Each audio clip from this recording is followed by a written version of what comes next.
Saint Ignatius Loyola and his Jesus Company.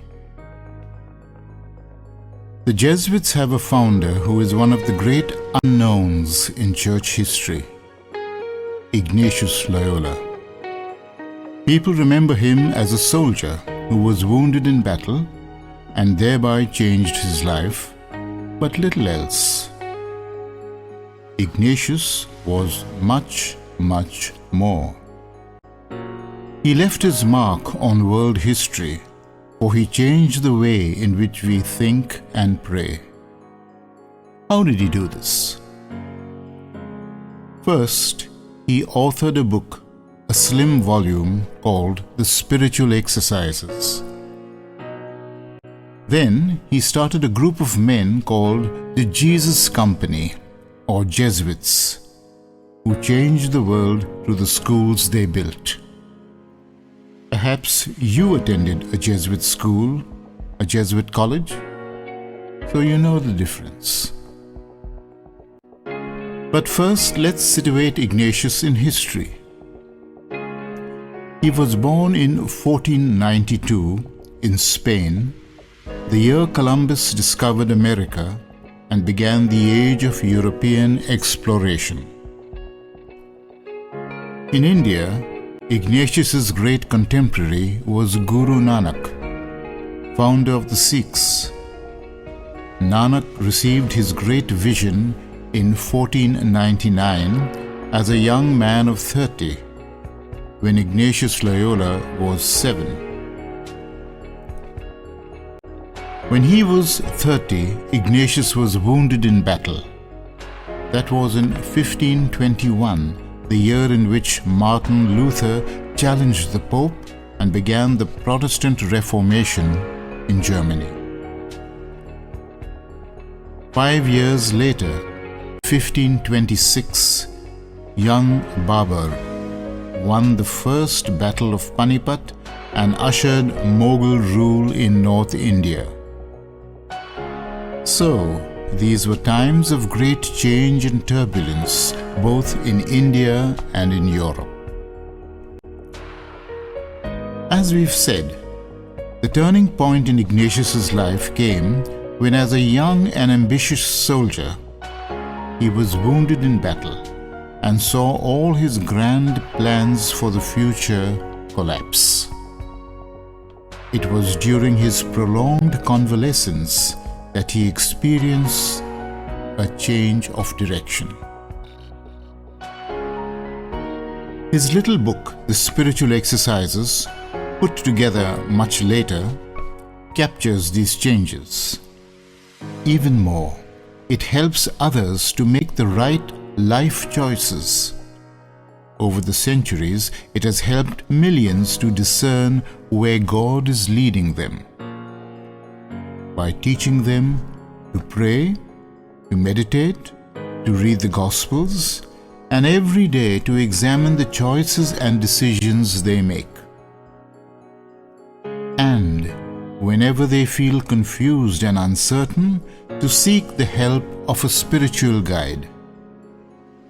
The role of the director or guide is a unique Jesuit contribution to spirituality. Ignatius saw how God led him through his own experiences of failure to something much greater. For Ignatius, God is there in every aspect of our lives, even when we feel Him absent.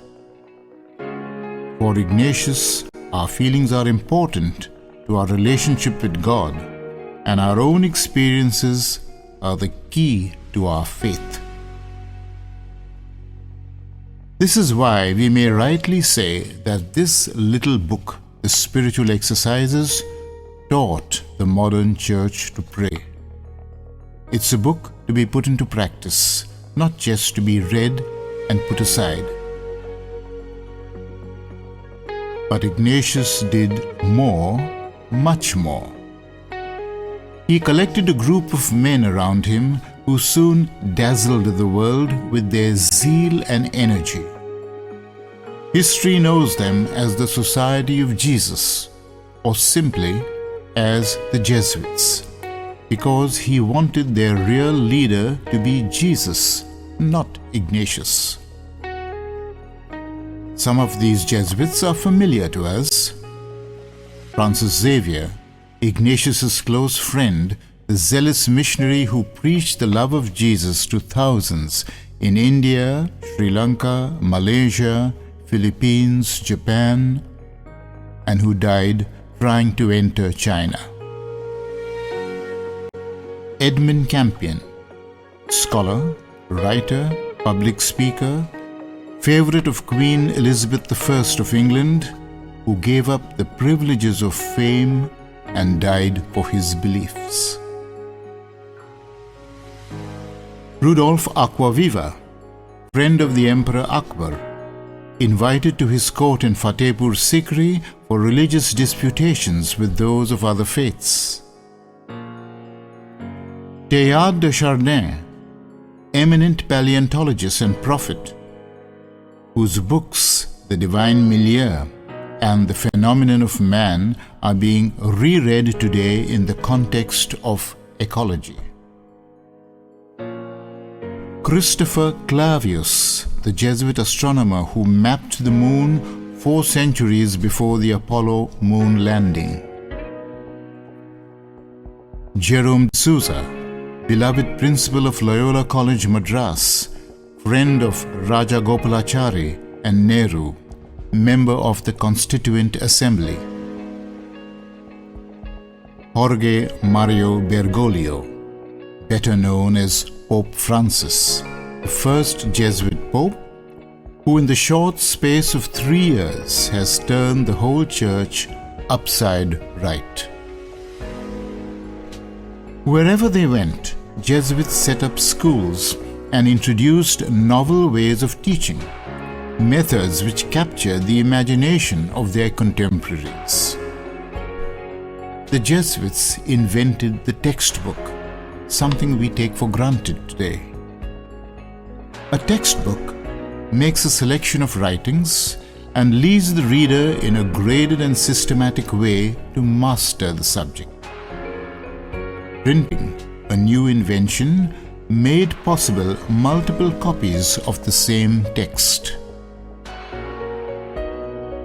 One of the classic textbooks was the Catechism, where simple introductory questions are reproduced with their stock answers.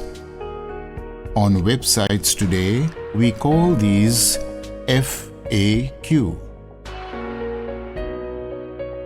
Jesuit education was always in a personalized context and stressed the relationship between teacher and student. Even today, old students remember their teachers with great affection, not so much what they taught, but how they inspired them. All this was done, in the words of the Jesuit motto, for God's greater glory and for the uplift of men and women everywhere. Jesuit education broadened horizons and was inclusive. Princes and artisans, tribals and Dalits, men and women, all benefited. In Mumbai, the Jesuits started their first school in 1863.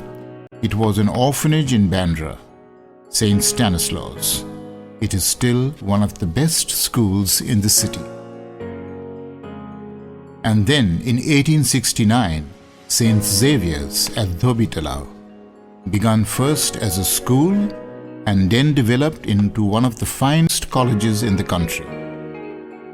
Yes, Jesuit education changed the way millions of Indians think and see themselves and the world.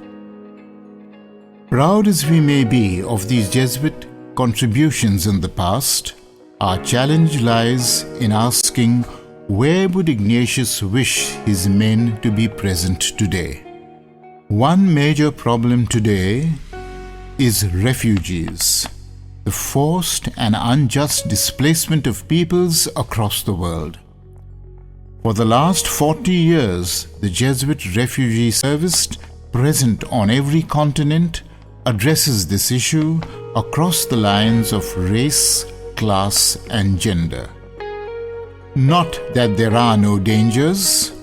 Last year, 2014, Father Alex Prem Kumar, JRS worker in Afghanistan, was kidnapped and held for 6 months by the Taliban for working to educate girls. As religion makes a comeback to the world stage in forms of violence and barbarism, interfaith relations is the new priority. Remember, there will be no peace between nations until there is peace between religions. And dialogue is the only way to heal hurts, whether real or imagined. Finally, a word about environmental concerns still resisted by many who refuse to address its implications. Polluted air and water, an expanding ozone hole, rapid desertification of large areas of the earth, global warming and extremes in climate. Pope Francis's recent encyclical tells us that though we may live in diverse countries, we have but one earth to save, and that the time is running out. Wherever in the world there are tensions between the desires of men and the needs of society, between the claims of God and hostility to His laws, there are and have been Jesuits. These words of Pope Paul VI are true even today. Ignatius Loyola, who founded his Jesus Company during one such time of change and turbulence, would certainly agree.